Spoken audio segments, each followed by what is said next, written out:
Good evening, good afternoon, you'll never guess who's here with me. Welcome from the Druid's Isle. We're sat here at Aberfraw, here at Trwyn, a cliff looking over the sea, I suppose. So we're here at Trwyn, and it's a glorious day. The mist is rolling in behind us and we're about to be taken off to Avalon, I'm quite certain. Jenna, are you here? Yeah, it's probably Jenna's fault. So I'm here today with the wonderful Kristoffer Hughes, who you can see sat here right next to me. And today we're going to talk to you a little bit about Welsh polytheism. So I thought it would be fun while I was down in Anglesey with Kristoffer to make little snippet videos, just little introductory videos into aspects of polytheism from a voice that is not just mine. Because I've done videos before about like, are the Welsh gods really gods? You can click on Chris's face to watch that now. Or you can watch videos about various Welsh gods within our cultural continuum. But today I want to hear from another polytheist, a fellow polytheist.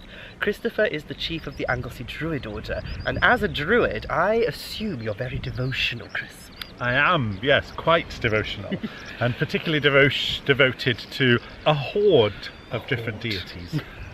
A horde. A horde. So what can you tell us about the identities of the Welsh gods? Where do we glean our gods from? Do we have a body of mythology that we look to? Do we have ancient manuscripts that tell us who the ancient Celts worshipped, or where do they come from? So we've got a little bit of all of those things. So we have an archaeological record that tells us that the old Celts, that's the Celts of the Iron Age, because we're still Celts today, we haven't gone anywhere, that they were engaged in ritualistic activity, particularly here on Ynys Môn. We know on Anglesey there's a location not too far to our north called Llyn Cerrig Bach, or the Lake of the Small Stones, where there's an enormous amount of pre-depositionally damaged objects that were thrown into that lake. Objects that were priceless, and the equivalent today would be like taking a state-of-the-art, top-of-the-range Audi, putting it on a low loader and just dumping it straight in the lake. These things were precious and priceless.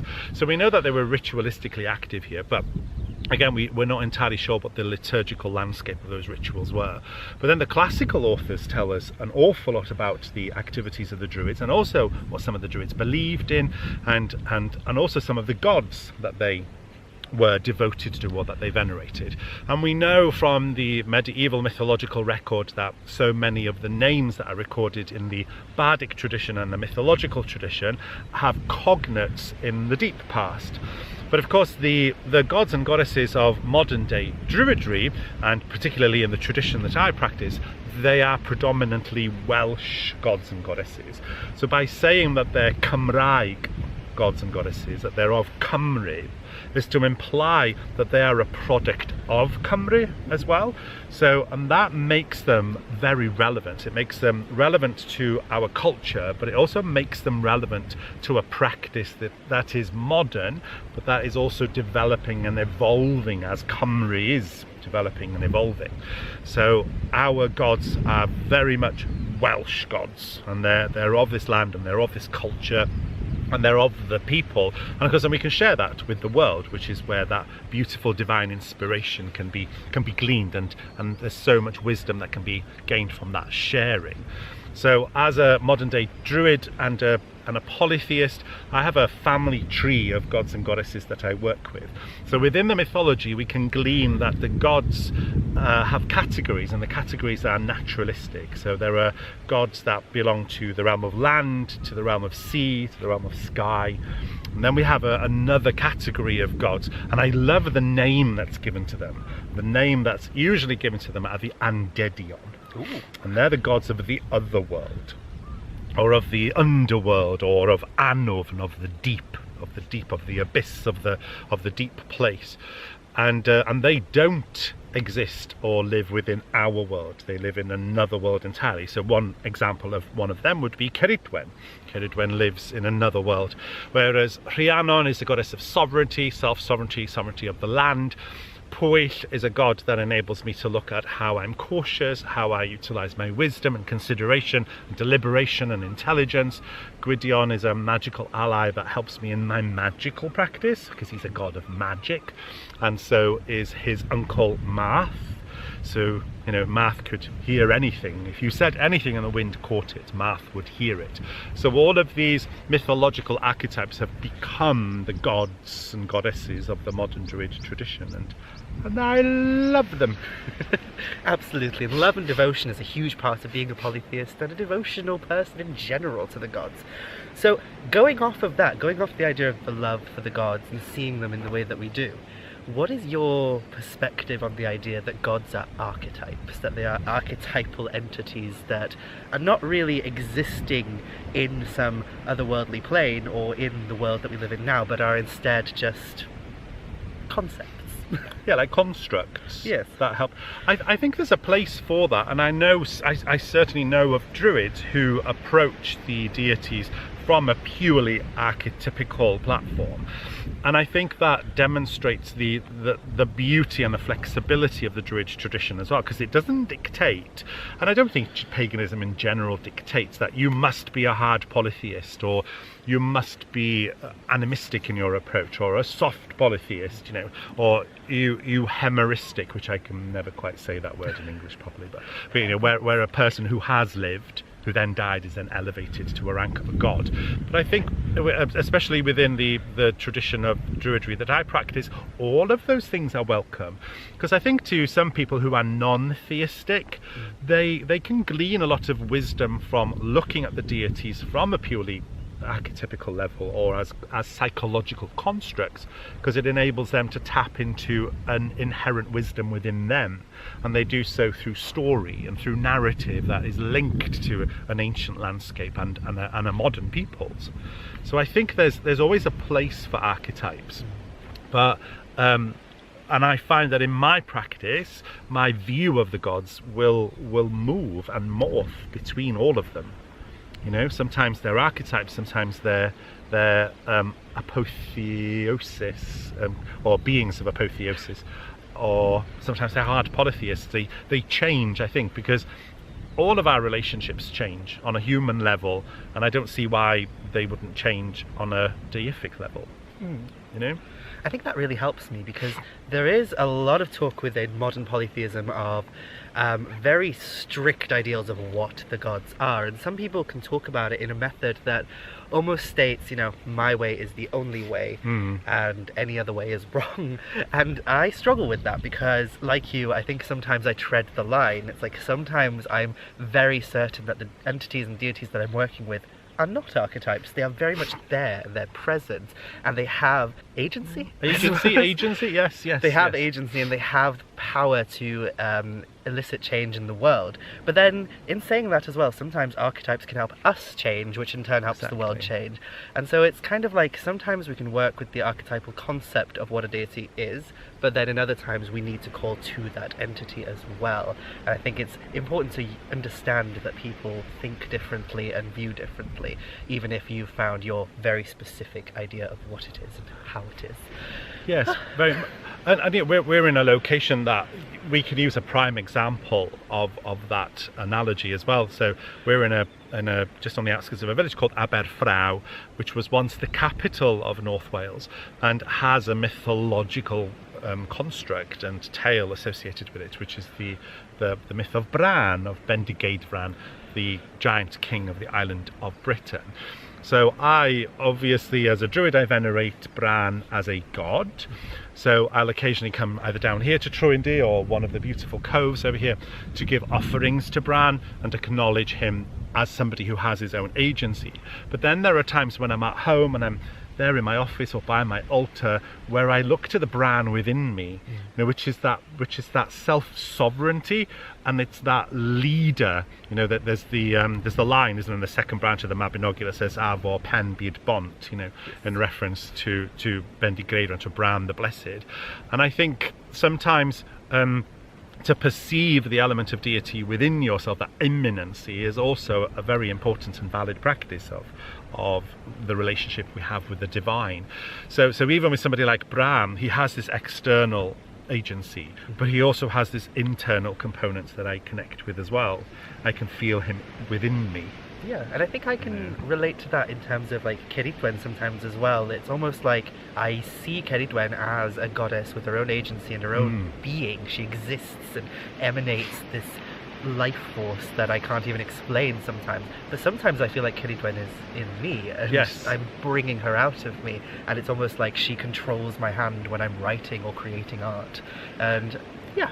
Yeah, to be the person of magic, which is essentially held in even in the meaning of her name. You know, she's the bending, angular woman who makes magic, and I think we can all find that person within ourselves, and when we do, we find the Cerridwen within.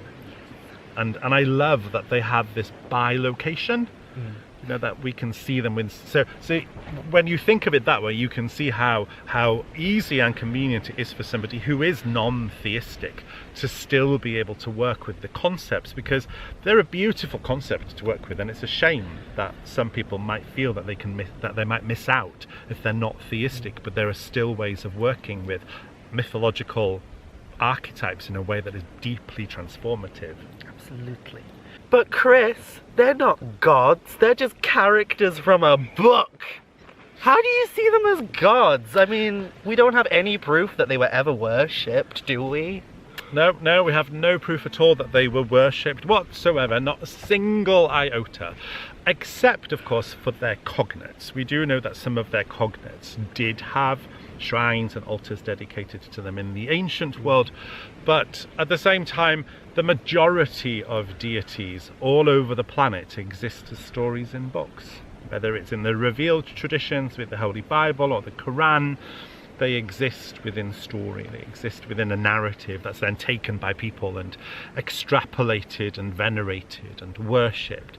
But I think to me, in my personal practice, the key thing about the gods and goddesses to me is that I need them. I need them in my life, and I need the companion of the deities to enrich my practice. And I certainly believe that it's a two-way thing.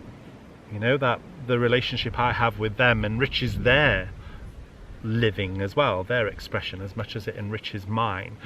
But I think to consider that there were no altars or shrines to, say, Cerridwen in the ancient past, well, there was to an extent, and that was within the Welsh bardic tradition and within the mouths of the bards and within the breath of the bards. But it was a very different thing, and I think the reason that she's alive today is just because we need her to be alive. We need her as a part of our expressive spiritual practice. And of course it's the power of apotheosis. We've elevated her. She wasn't a goddess to the bards. They had no idea what a goddess was. They lived in a predominantly, Christian society. She was a muse. But to us, she is a goddess. So what is the mechanism that makes her a goddess? Well, the mechanism is us. Yes, one could argue that they may not have been gods once upon a time, even though there might be evidence to suggest they could have been. But even if they weren't, they are today. They are today. And they're worshipped and venerated by people across the world. Yes. People across the world sing the praises and songs of Cerridwen, Rhiannon, Aranrhod. Why am I focusing so much on goddesses? There are gods too. We have a smattering of them. Yes. But you're right, that ship has sailed now. Mm-hmm. It's way gone out over there, somewhere over the Irish Sea, taking them all with them. And I love the fact that I get to travel. I'm lucky with my books. I get to travel the world and speak with fabulous people and attend rituals and ceremonies all over the world where people venerate the gods and goddesses that I hold dear, and that brings them life, it brings them agency, it brings them vitality and vibrancy. And it's the people who do that. And these characters as well, even if we only see them as characters, they're so deeply important to the culture of Wales itself, because I grew up surrounded by these characters, and I'm sure you did too. Yes, we grew up yes. being these characters, play acting them, going to watch theatrical productions of their stories and reading their stories in schools. They are very much embedded into the culture of Wales today, and it's very rare, only in very sad occasions where people don't know as much about the culture of Wales, will you find a Welsh person who was raised within Welsh culture who does not know who Rhiannon or Branwen or Blodeuedd or Lleu Gyffes is. Yes, exactly. Which is why I love the phrase that myths are something that never happened, but they happen all the time. Oh, I love that. No, I love that phrase. Whoever said it, I don't think I came up with that. I think it was somebody much wiser than me that came up with that. But I love that because it tells us that they still exist. They still have the power to transform and inspire. And what I love about living here in Wales is that I live in a mythological landscape. Absolutely. We're sitting right here where they saw Matholwch's ships come in across the bay, and we can see Aranrod's fort just off the Isle of Llanwyn just behind us. I love that we live in a landscape where it all feels so close, even though so much of it is so far in the past. But because it's so close, it makes it so applicable and appropriate for us to extrapolate wisdom and meaning from those myths and make them alive today.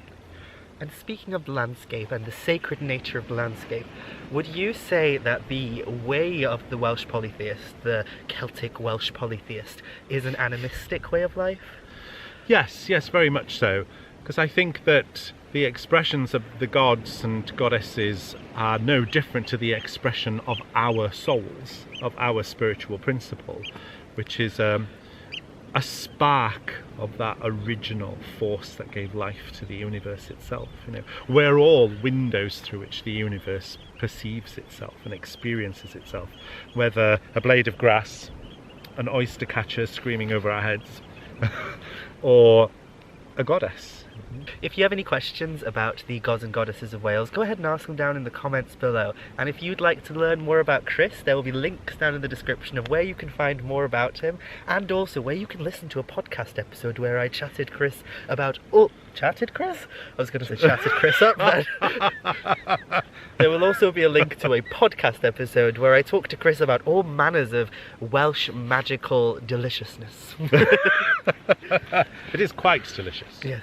Thank you so much for watching, and if you'd like to see more, don't forget to click that subscribe button, and I will see you very soon. Diolch yn fawr, hwyl fawr. Out.